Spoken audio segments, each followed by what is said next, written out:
everybody, and welcome to yet another Star Trek podcast. I am your host for the day, Brad. Not Brad for the day, but host for the day, just so everybody is clear on that part. As usual, joining with me are the two most silly people I know. You have Mad Dog Drew, and you have Slam Down Majeed. Is that my porn name? Well, we were talking about, you know what? I was gonna go for wrestling names, but you know what? We can go with the porn names. That sounds Slam Dog Majeed. I mean, Slam Dog can work for either the porn name or a wrestling name. That could be my finishing move in either genre. That's your finisher, yeah. Gentlemen, how you been? How's everything going? It's Life happens. Drew unfortunately has bad news right from the start of this podcast. I've had a rough week, and just the cherry on top. 5 minutes before we sat down, again, first world problems and all. Like, you know, I guess I'm fortunate to have these issues, but like now I have a dead monitor. I don't know why. I don't know why. I know, man. Like, it's honestly, like, to me, when you think about it, your problems are just so much more rough than what I'm going through of having only about 4 hours of sleep each night and a baby that's crying. I did technically do it to myself. I did technically do it to myself. I will just throw in that I too operate on 4 hours of sleep, and it is not baby related. That's work related. It is. So fair. Majeed, how about you? How are you sleeping? Do you need some cuddles? So I'm up at 6. I'm up at 6 every morning. I am able to get to bed. That's cute. He says cute. That's so funny. He's like, those are amateur hours. I'm probably knocked out at maybe 11:30. And this is after I'm watching. I got into the habit of taking my Kindle, my HD Fire. And I'm reading on it until I am falling asleep at the Kindle. And I'm like, yes, I'm just ready to go to bed now. So it's been my go-to for the past few weeks now. It's great, man. I wake up, I feel refreshed, but sore. Like right now, I'm really, really sore. Not from sleeping. Drew knows why I'm sore.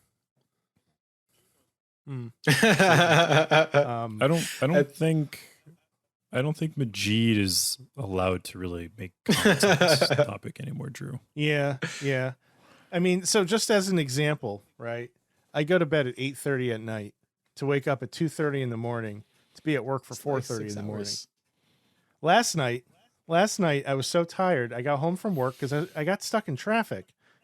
I sat in traffic for an hour and a half. No, well, first of all, I was stuck at work late, and then I got stuck in traffic. So I got home at 4:30, and instead of working out, I fell asleep on the sofa for an hour. And then I woke up, I ate dinner, and then I went to bed. And I only got 1 extra hour of sleep from all of that. You know what? You know what, man? Guess what's coming this weekend? The weekend. We're gonna be losing an hour on Saturday night. Don't even. So, well, isn't it? Didn't they pass a law saying that it's gonna be like? It's the last time. No, this is the last time. No, I don't think that. Sure I think it was something that they voted on in the House, but it never passed Senate, something like that. But it's not gonna be a law. Hey, Drew. What's traffic? What? We have a pretty like strict no swearing clause on this podcast that I'm about to break. I feel like that's just mean, Majeed. That was very mean. So I wanted to ask Majeed about his trip to Starfleet Academy. I heard that you've been at Starfleet. You've been away from the pod for a little while.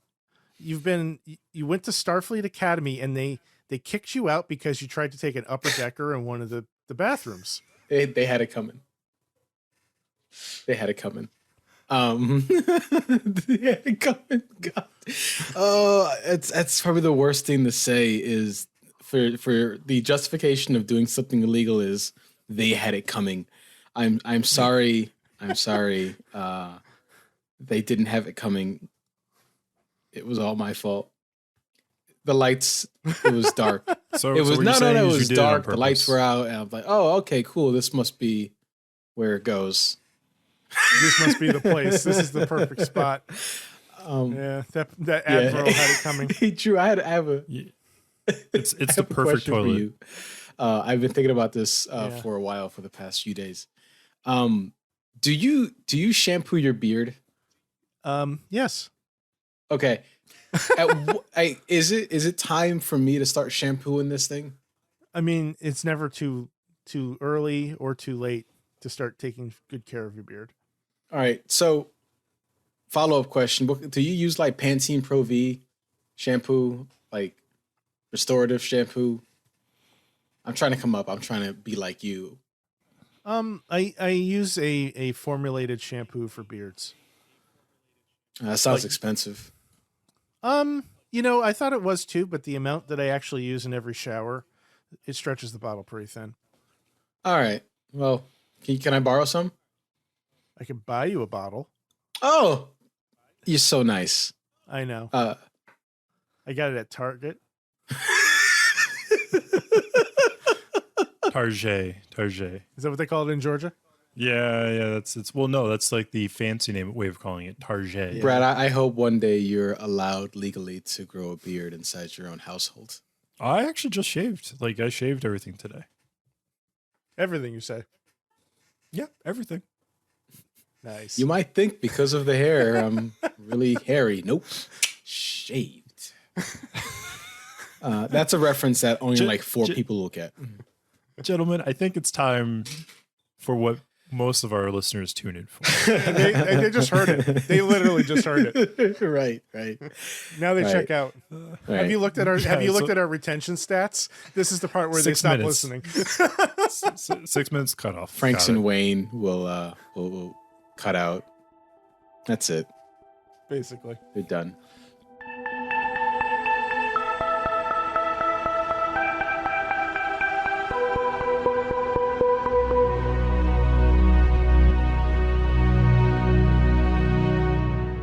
So, gentlemen, we are going to be talking about an episode that I'm pretty certain all three of us have not watched for about, let's say, maybe 3 weeks, probably. Minimum. At least. Minimum. And I do want to let our listeners know that most of the reasoning why it's been 3 weeks is probably my own fault of having the last attempt being baby adverted. So therefore I was a little preoccupied from letting us record on our normal schedule. So I apologize. Yep. But fear not, loyal listeners. I actually watched half the episode at 2 times the speed the other day just so I could get a refresher of what I missed. So and you know what? I'm doing some math here. So if you watched half the episode at twice the speed, does that make a whole episode? Yeah, I think that's fair. Excellent.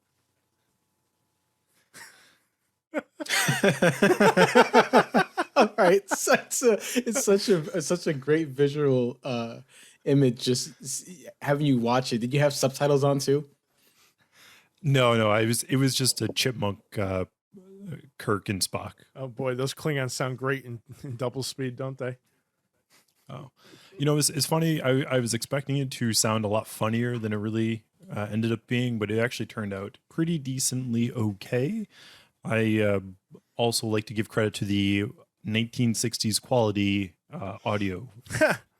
I bet it's great. So, gentlemen, let's get talking. I need that soundbite of Drew's laugh. I need that as like every time I open my bank account. What about like and every time you get a text message? No, Which that's too laugh? much. Which You laugh? did that. It's great. I'm sorry. All right. Let's move on. Sorry. This week on the Kirk and Spock show, we get introduced to a brand new violent alien species called the Klingons. The Enterprise gets an encoded message from Starfleet that they're to go to planet Organia to prevent the Klingons using it as a base of operations. Kirk and Spock beam down to the planet and meet with the Council of Elders. Kirk tries to explain that they are in danger of being invaded by the Klingons, but they don't really seem to want to listen or worry about it for some odd reason. A Klingon fleet arrives, causing the Enterprise to leave while Kirk and Spock are on the planet alone. The Klingons beam down to the planet alongside their leader, Kor. Not to be confused with Kor's light, it's a little bit different, a little bit heavier. With Kirk disguised as an Organian, I'm saying that right? Right? I think so. Or Organian.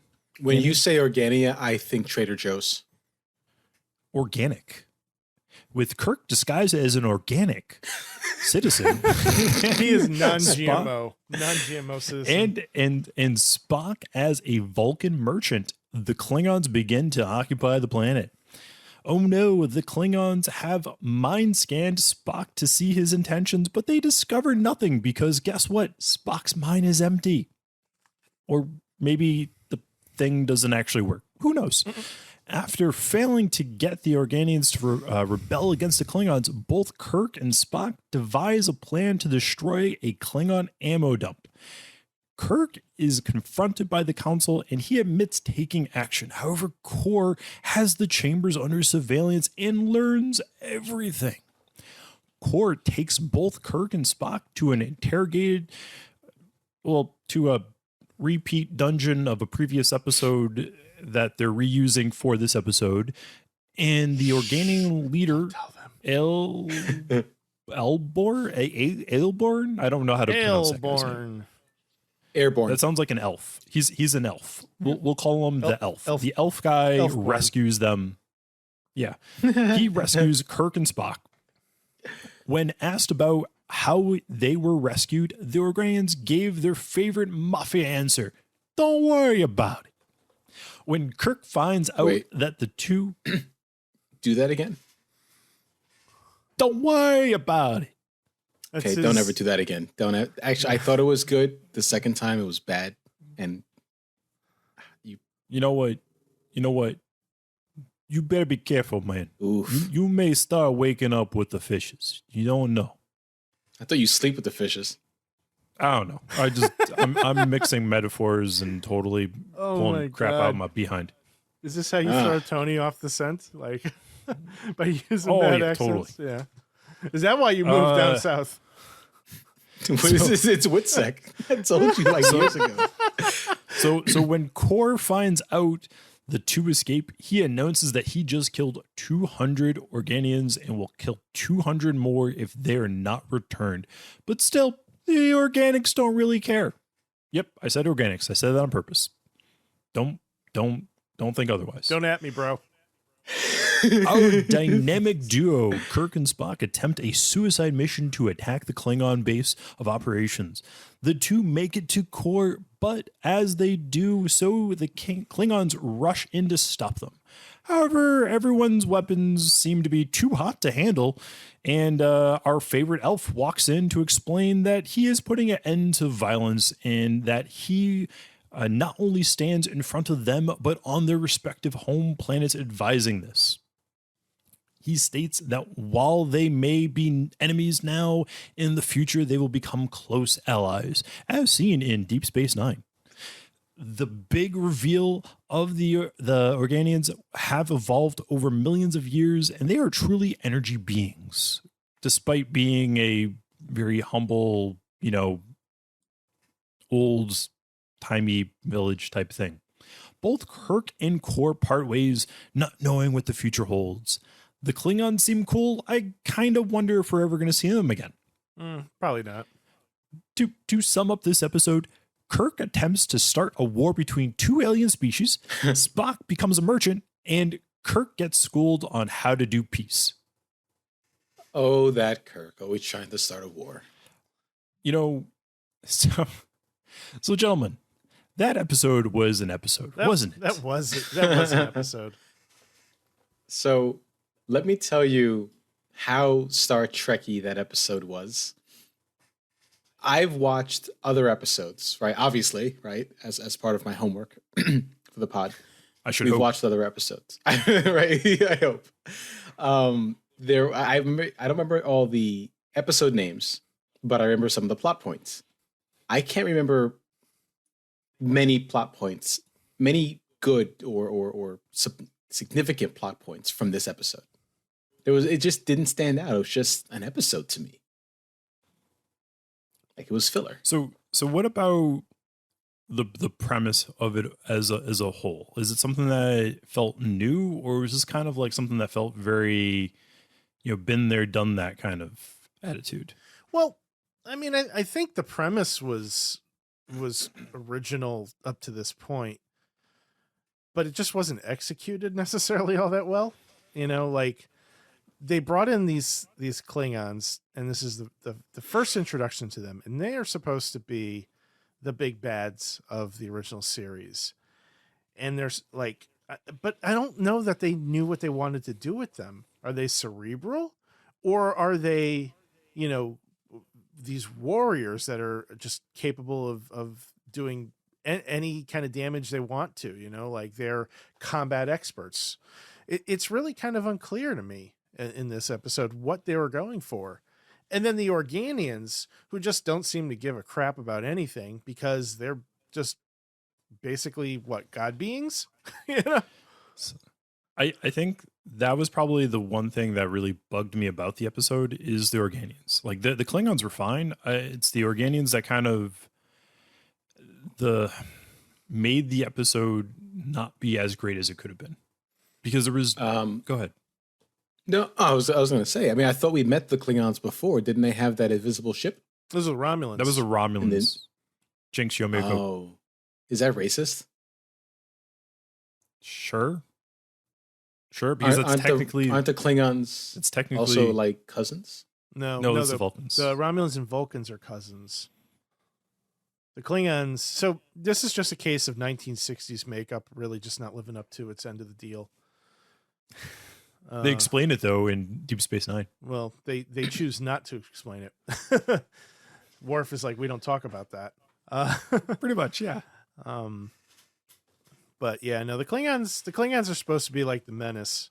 They're supposed to be the ones that everybody fears and everybody hates. And, I like Kor. I think he was fine. And we do get to see him again later, in Deep Space Nine in particular. But, I don't know. This was, for me, a pretty big letdown. I don't think the intent of where we are today with the Klingons was what they had in mind for this episode. And that's okay. So I just don't think that they had anything in mind for them in this episode. I'm not sure what they wanted them to be. The Klingons had the bird of prey. So, funny story about that. Are you ready for a Drew rant? Listen, it's been too long without a Drew rant. Yes. I sometimes just I'll try to trigger you on purpose to see if you leave me a voicemail, but you don't. Drew, well, today's... can you give me 1 second? I need to get popcorn and a soda so I can just enjoy the fire. Let's go out to the movies. Let's go for it, man. You're good. So the Romulans are introduced as having the bird of prey. And then later on, the Klingons also have a bird of prey. But they're different birds of prey. Different ships. Different everything. And then the Romulans stop having a bird of prey. And then just the Klingons have the bird of prey. But they also have cloaking. But they both have was cloaking. Was there a copyright dispute? Apparently.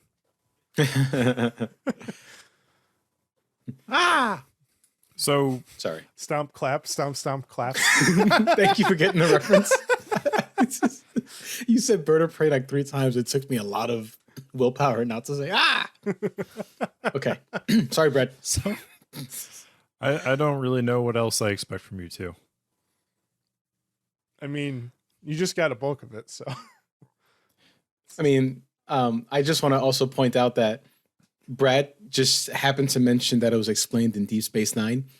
He beamed with pride, like there was this grin on his face, like he was so happy to talk about Deep Space Nine. I have a lot of things I want to talk about for Deep Space Nine, but I can't talk about it here. Well, that's because we're not on Deep Space Nine. We only have like 400 episodes to go. I know. I'll talk about it in like 10 years. Yeah. I hope, you know what? In all seriousness, I hope that this podcast is around long enough to talk about Deep Space Nine. That was a great show. I'm rewatching it again for like the 5th time. We could pass this podcast on to our kids. Yeah. And Kat. Yeah. And then watch it burn. The cat will just toss it off the side of a table.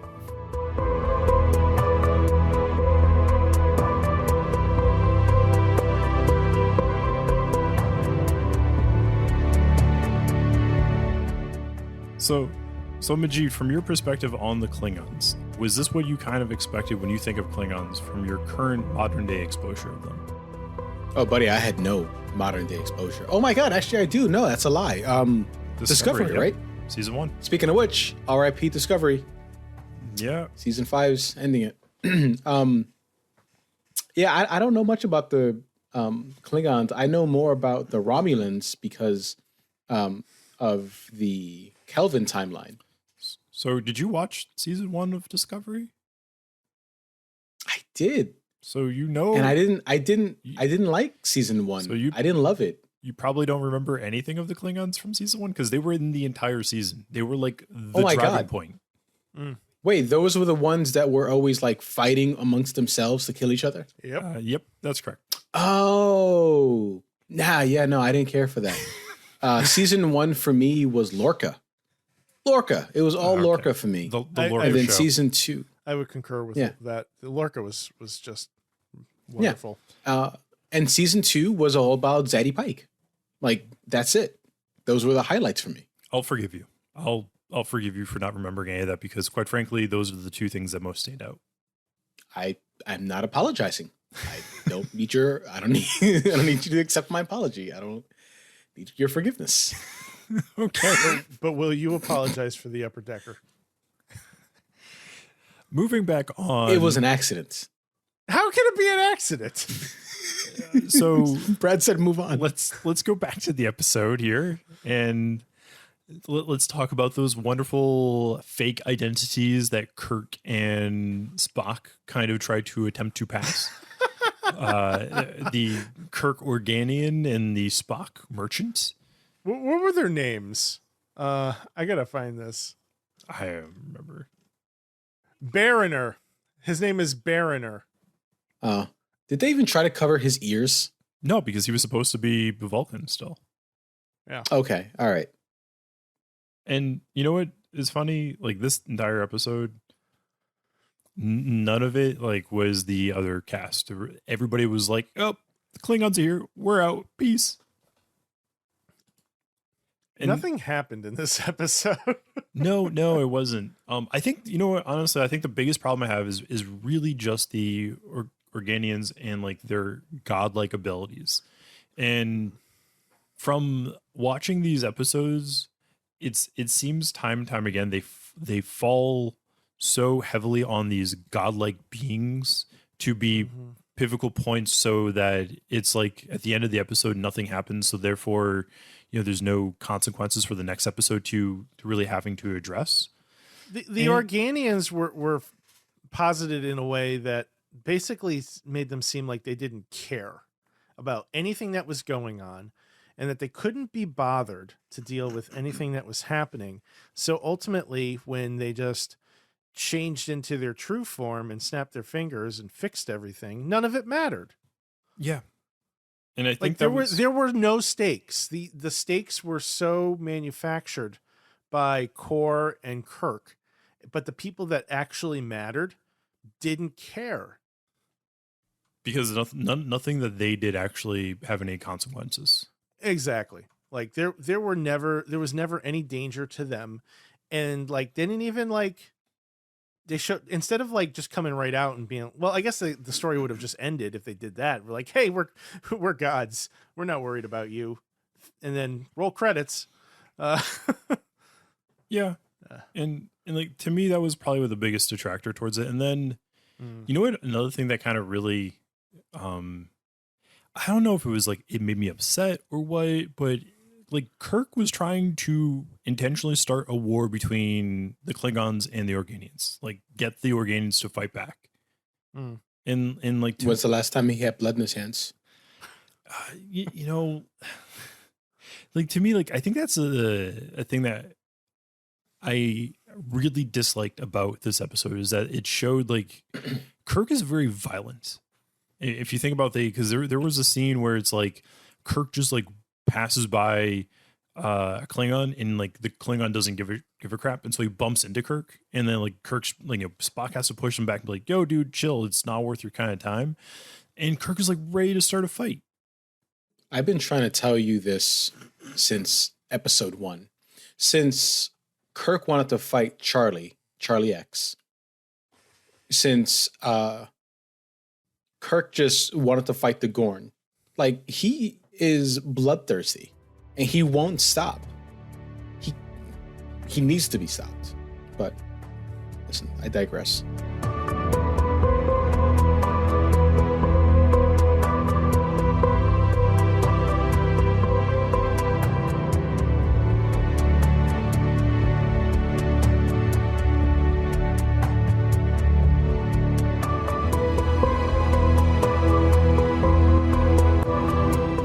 So, Drew, you and I have had experience with Core before.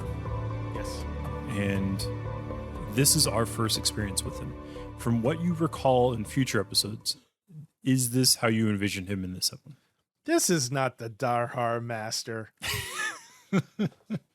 This is a fake. I agree. I adored the Core that we got with Deep Space Nine, the Core that was Jadzia and Curzon's friend. Mm-hmm. Loved it. What a mischief maker he was. So delightful.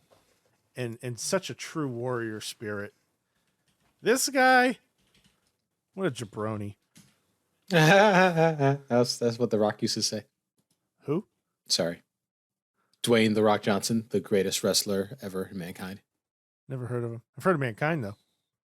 All right, well, I know who's getting coal for their Christmas gift this year. I have to admit, I agree. The Core is very different and clearly genetically modified between TOS and the new Deep Space Nine.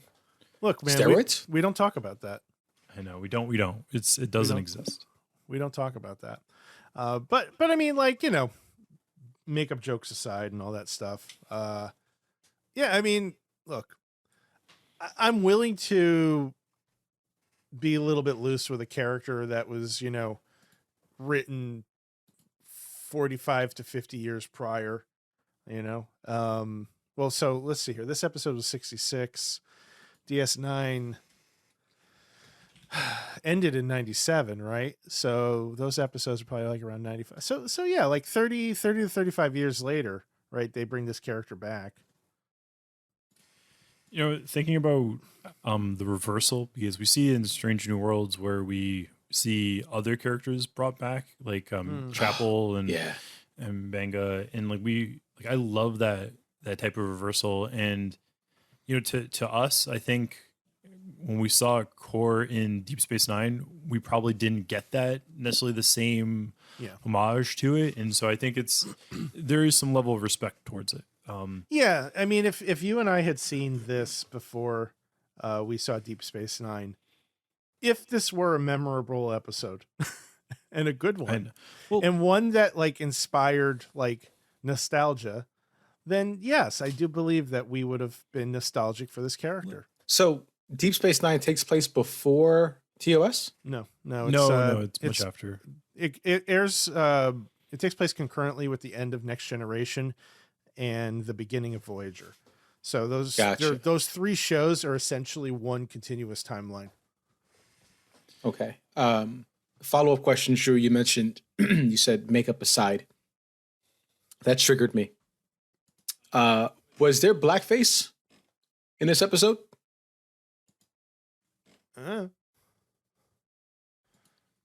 I can tell you that non-black actors have been wearing Klingon makeup for 50 years. Christopher Lloyd was a Klingon, probably the one that actually defined the the Klingons as we know them today. John Tesh was a Klingon in an episode. Who's John Tesh? He did Entertainment Tonight. Wasn't Christopher Plummer one of the Klingons? Christopher Plummer was the best Klingon. Yeah, Doc Brown. That's Christopher Lloyd. And yes, he was also a great Klingon. Christopher Plummer played Colonel Chang in Star Trek 6. Christopher Lloyd played Kruge in Star Trek 3. I think it was Kruge. The one with the whales. No, that's 4. Star Trek 3 is the one before the whales. It's one where it's the one with the bird of prey. Ha! Sorry. But going back to what you said is that like this episode was kind of lost with this character. Now, if you take the Organians' ability to have none of it matter and you remove that aspect from this episode, does that change how you would view this episode? Well, I don't think I would, because like Kirk was playing checkers and Kor was playing chess, and it never felt like Kirk was on the same level as him, because Kor just constantly had the answer or constantly had a solution to the problem that Kirk was trying to present to him. It was like, but it never felt like he was in danger. So like this guy is outsmarting him at something that doesn't matter. So it's like funny, an internet fight. It's funny that you mentioned that. And I think about more modern day Starfleet versus Klingon engagement, and most modern day stuff, it's kind of reverse, where it feels like Starfleet is the one playing chess and Klingons are just brute forcing checkers into the win. It does seem that way. Yeah, I would agree. And so I guess that kind of shows how much time has changed for it. And I think that kind of really bothered me about how Kirk was written in this one. It was just the brute force, got to rebel, not think about anything. To me, like that shows how much of his lack of leadership that he really is. That's and it's interesting too, because like I'm thinking of some of the episodes to come, and I know that we have Trouble with Tribbles eventually, and I think about how the Klingons were written in that episode, and I feel like they were written more along the lines of what we know today than they were compared to this. Now, it's been years since I've seen that episode, but I remember them being a little bit more boisterous and loud and obnoxious, and like your drunk uncle, basically. They're a race of drunk uncles. Yeah, I can see that. Say no more. I'm sold. We didn't get that vibe out of this. We got the sober uncle who's been going to AA every week and thinks he knows better than everybody. When you say drunk uncles and Klingons, all I'm picturing is, "Oi, Kirk, fight me." That's what I'm thinking. Why is he like a pikey or something? Because I mean, a drunk uncle is gonna be like, "Oi." Oh, no, right? No. You know what? My uncle never drank, so I'm only assuming. Or it's like, "Hey, Kirk, come here." I've also never been drunk before, so that's not. I don't true. know how that's drunk not true. I've never been drunk before. I really haven't. We've drank before, and I've seen you drunk after that first sip. I've never. Oh, he said from the first sip. Yeah, you're a lightweight. I'm a very lightweight. You take one sip, and you're like, oh, hey, for the listener, it was a what amaretto sour, or was it a rum and coke that I didn't even finish? Probably. Okay. You were so sloshed you left your drink. Oh yeah, he sir, I would like a rum and coke with the umbrella, please. Those don't come with umbrellas. I know what I want.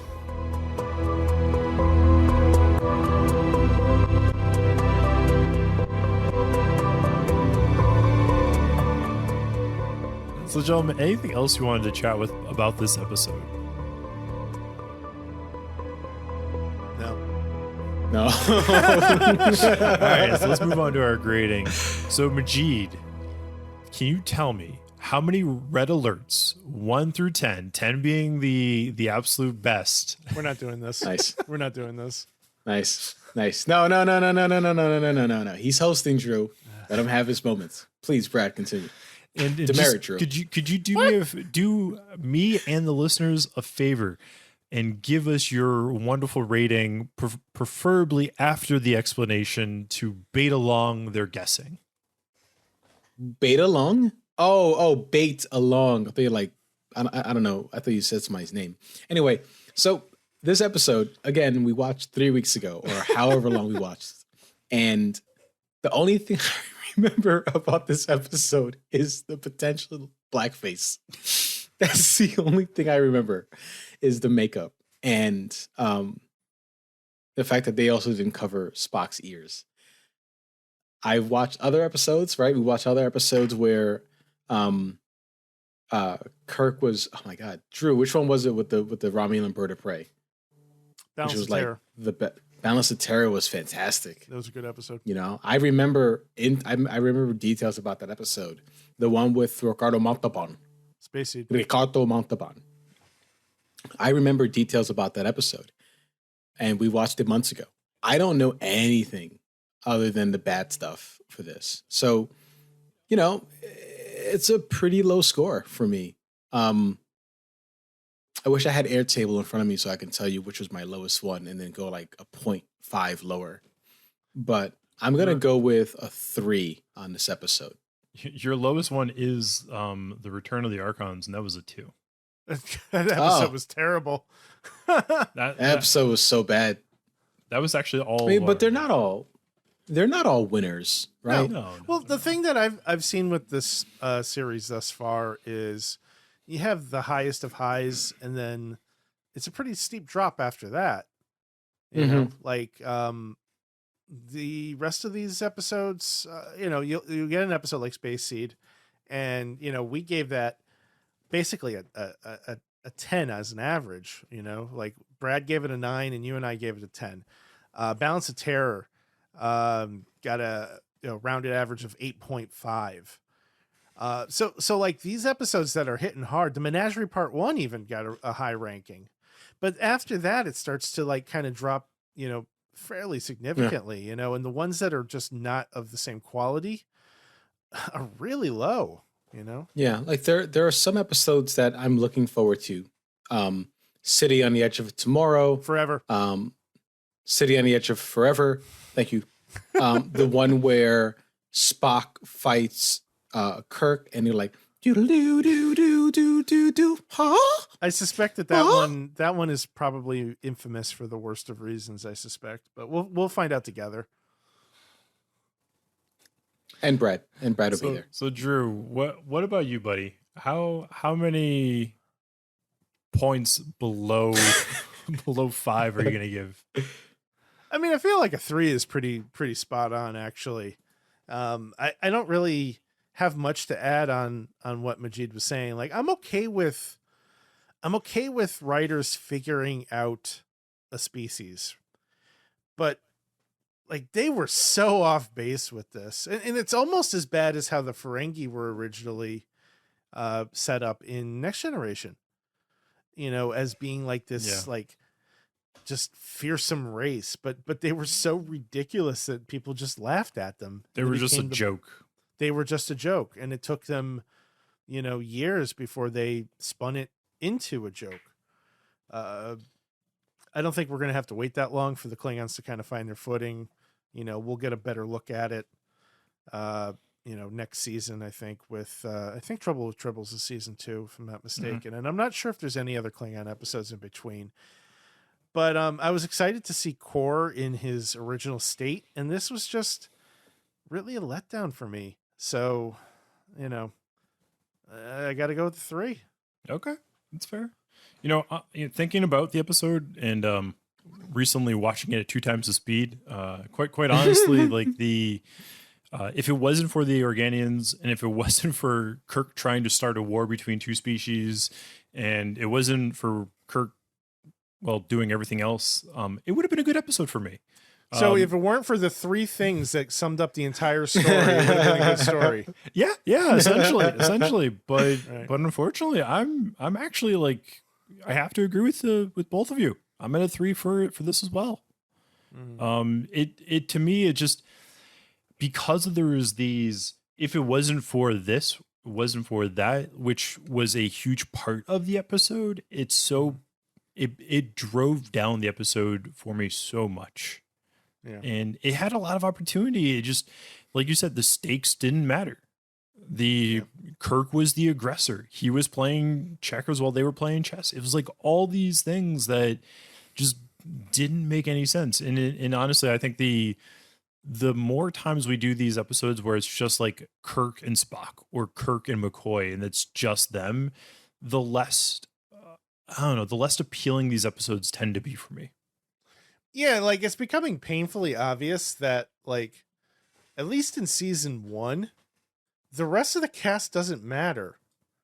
You know, like, this is, I hate using Nichelle Nichols as an example, but Uhura has had like 3 lines in like the past 6 episodes. And, you know, she's a trailblazer because she was a black woman on this show on the bridge of the Enterprise, you know, on quote unquote equal footing with the men. But I don't see this being equality. Like, I mean, I'm glad she's on the show. Like, that was a big deal, but like, they're not giving her anything. Didn't she want to quit and then was convinced by a friend to stay on the show? By Martin Luther King. Yeah. Yeah. Yeah. So, I mean, this is probably why she wanted to quit, because she was getting no, like, nothing, like meat to her role. Well, hopefully, by season 2, we'll get a little bit more steak for the sizzle, you know? You know, at this point, though, the way things are going, Drew, you know that classic argument, who's the better captain, Kirk or Picard? It's clearly Picard at this point. But can we genuinely say that if we compare season 1 to season 1? I think so. If you wait, are you talking about Picard the show or TNG? TNG. All right, I think TNG was much better season 1. I have to admit I have watched it more than once, so I do have a somewhat fresh memory on that. So yeah, I mean, I just finished doing a complete watch through last year. Admittedly, it took me about 2 years because I was doing it with a podcast I was listening to, so it took a while to get through because they were slow. Just like us. No, we are faster. Aww. We are actually faster. They went like 6 months in a row without posting an episode at one point. It was terrible. But anyway, good podcast. Big fan. Just really quick, I think, Brad, you're wrong. Pike is the best captain. Season 1 to season 1, Pike is the best captain. We're not talking about Pike, though. We're talking about Picard and Kirk, because that's the classic argument. Right, but the new classic is Pike has entered the chat. I don't think he can be considered a classic though. Like we need some time removed from it for it to become a classic. Okay. But how come like Cisco's never in? Sorry, buddy. How come Cisco's never in this conversation? Cisco has become part of that conversation more than you realize. Yeah. But it's hard. Most people will do Picard versus Kirk because Picard was always seen as the replacement to Kirk. You have to understand that The Next Generation was the first Star Trek show on television in 25 years. And there were a lot of people that from day one were like, this show sucks, # not my captain. You know? Mm-hmm. And Patrick Stewart had to earn it. And I think he did. But it wasn't something that he earned overnight, which is why like Brad and I have been so frustrated with the Picard show, I think. You know, but that's a whole nother rabbit hole for tomorrow. Yes. Although season 3, I mean, the listeners will be hearing this incredibly out of order, but season 3 has been excellent so far. Did you watch last week's episode? Last week's, yes. This week's, no. Okay. We'll talk tomorrow. Yes. Listeners, you will listen at some point, sometime in the past or future. I can't really say when. Just like a Star Trek time travel plot, you're never going to know, and we're not going to understand. It wouldn't be the past, though, Brad. No, technically, this episode's going to air probably after we do the Picard one. When will then be now? Soon. Ooh. Gentlemen, anything else you'd like to add on this lovely evening? I'm just glad that Majeed was able to get out of the brig. I'm just glad that I got to see Drew like stroke his beard while you were talking the entire time, Brad. Just like an evil genius, Drew is there. No, it's contemplation. It gives him fire for his Drew rants, which I love. I'm just stroking the kindling. Super Saiyan. Got it. Maybe we don't use the word stroking. So, folks, next time on yet another Star Trek podcast, we will be watching The Alternative Factor, investigating the cause of a massive galaxy-wide disruption in space. The Enterprise finds a mad scientist who claims he is being pursued by a hideous being. Find out what our thoughts are in The Alternative Factor. Well, Drew, Majeed, it's been wonderful. I miss both of you. Listeners, find out what our thoughts are in like 8 weeks. Listeners, we thank you for listening and tuning in. Have a good night. Bye. Good night.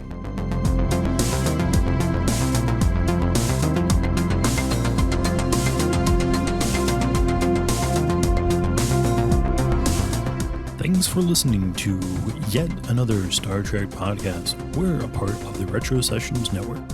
This episode was recorded on March 9th, 2023, and is hosted by Brad, Drew, and Majeed. This episode was edited by Drew. Brad actually wrote the synopsis this time. Holy crap! Majeed takes care of all of our wonderful, beautiful, sexy artwork. Special thanks to William Grobelaar Music for our music Warp Speed and To the Stars. You can find him on SoundCloud. We'll have links in the show notes.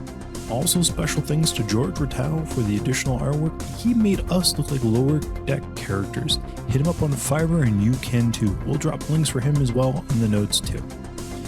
We'd love to hear from you. Hit us up on TikTok, Instagram, or Twitter at yetanotherstpod, or shoot us an email at yetanotherstpod@gmail.com.